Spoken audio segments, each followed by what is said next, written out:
760 milliards et comme nee nañu doxal nañu plus de 95%. 769 milliards oui. N'est-ce pas? Donc ce qui veut dire que ni yegg presque xaalis bi lépp mët na mais malgré tout chaque année ñu am plan Orsec du mooy plan d'urgence la plan boo xam ne pour nit ñi dañoo nekk ci ay problème yu jéggi dayoo ñu déclenché ko pour génnee nit ñi ci.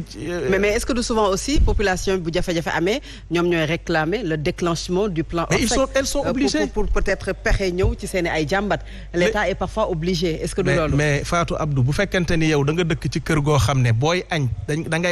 ngay jël kii teg ko ci kaw ndox.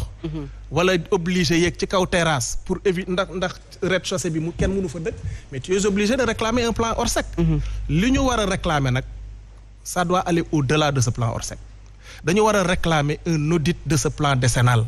les populations sénégalaises population yi nga xam ne pas seulement ceux qui sont dans les inondations c'est le peuple sénégalais qui doit réclamer l'audit de ce plan décennal parce que on ne peut pas avoir mis plus de 700 milliards dans un plan ba pare chaque année ñu am problème loolu lu ñu jaaxal la et je me souviens bien que le premier ministre Abdoul Mbaye avait bien dit que ni plan décennal bi dañ koo tàmbali rek bàyyi ko maintenant nag nan ñu wax fan la xaalis boobu dugg fan la ñu dugal xaalis bi ba sénégalais yi fu ñu toll di am ay problème mu inondation. alors monsieur Diallo est-ce que du assainissement aménagement moom moo laaj peut-être tous ces moyens ba nga xamante ne koppar gi ñuy wax ne dañu ko ciy dugal mais askan wi gisuñu pexe fan nga jàpp ne état bu Sénégal foofu la amee ay rëq-rëq ba tax sénégalais yi ba tey ñu nekk ci biir ndox mi.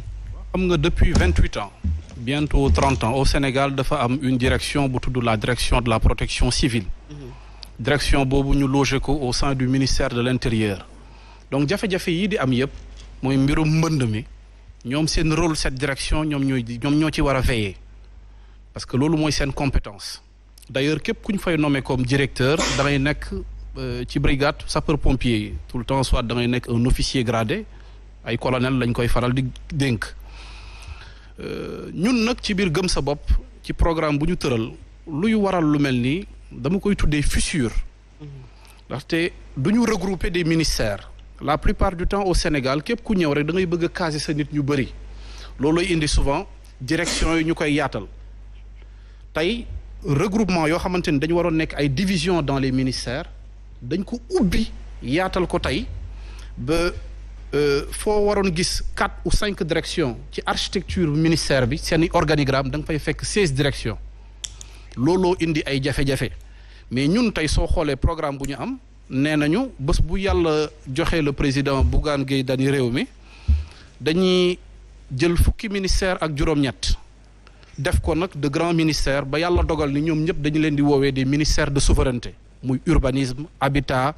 artisanat agriculture élevage jeunesse justice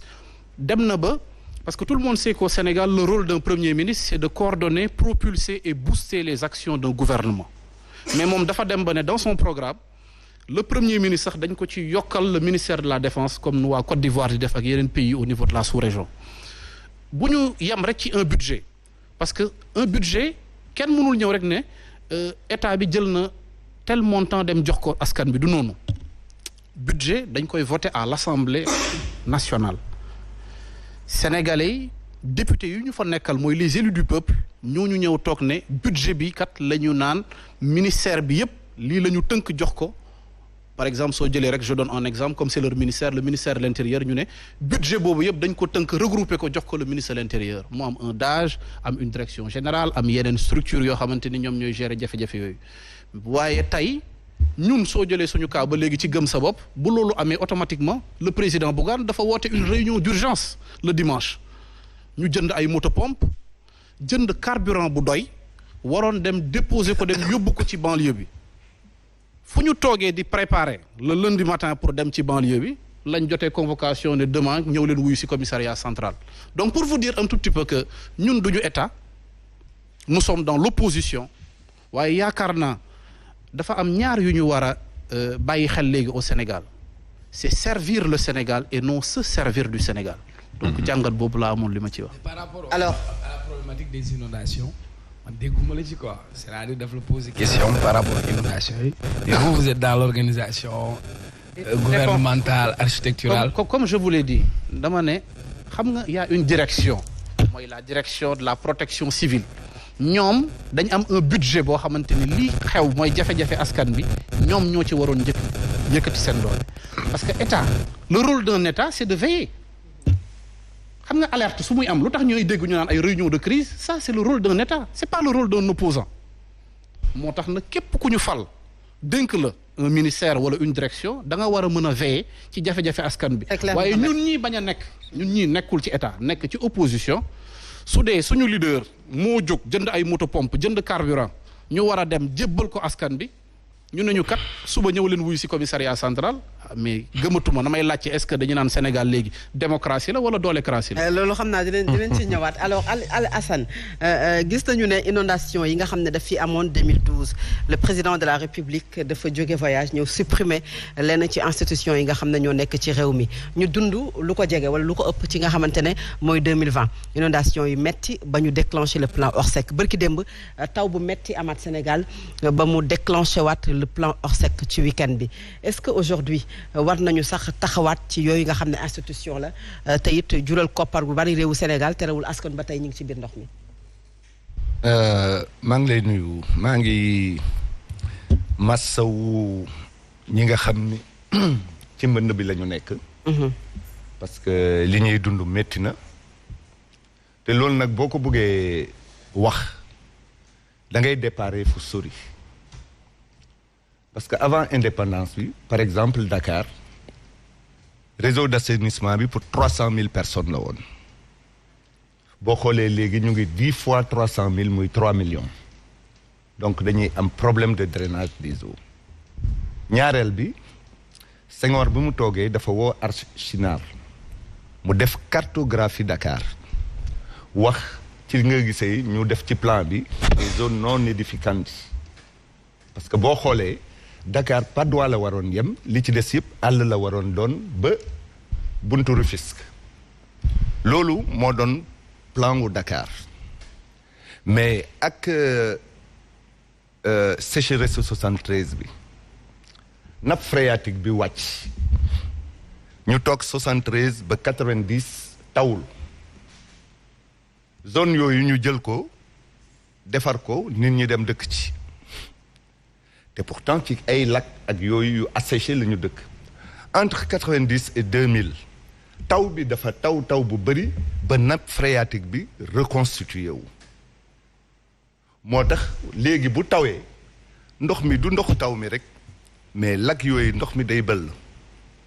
loolu mooy indi inondation yi ma wax lu Gumba la doon wax amul kenn ku mun a taxaw tey ne bu ma toogee defar kii bi mu jeex. mais bi ñuy teg plan décennal. monsieur Cissé bi ñuy teg plan décennal contre les inondations c'était pour une solution définitive aux inondations au Sénégal. Plan décennal bi c'est pas seulement l'inondation c'est un programme eau et assainissement et 75 milliards par an la pendant 10 ans donc lu ñuy suul pour nga laaj. Le plan, c'est un plan décennal de lutte contre les inondations. Le plan a été bien précis. L'eau et l'assainissement. Parce que les eaux de ruissellement au Sénégal dafa amoon seen conduite. Il fallait le mettre alors dans le plan. Non damay wax rek ni nga xam ni moo am. Les gens dañuy toog ci inondation bi rek. Mais c'est pas simplement la lutte contre les inondations. Donc loolu nit ñi dañ ko war a xam. ñaareel bi xam nga lu ñuy suul moom kenn du ko gis. L'État dafay defar ay conduite d'eau kii paree guñu parce que bu ñu paree il faut que mu am interconnexion pour que muy soulager personne bi donc c'est normal que inondation am parce que li fi wàcc keroog ci ndox 80 millimètres en un jour Dakar du taw 25 millimètres par jour 80 millimètres en un jour faut que mu am inondation 80 millimètres ce n'est rien. mais ce n'est absolument rien. Ça loolu ça n'a pas plu. xam nga werantewu ma da nga may bàyyi ma wax quoi parce que. ce n'est rien ça. même bu may wax. bu la méttee souffriral en silence. non du tout. mais bu ma dog parce que man du ma la dog. tu es aguerri. dégg nga dafa am lenn loo xam ni si suñu dëkk yi 80 millimètres c'est beaucoup du tout. En Europe pour mu am inondation il a fallu que mu taw 250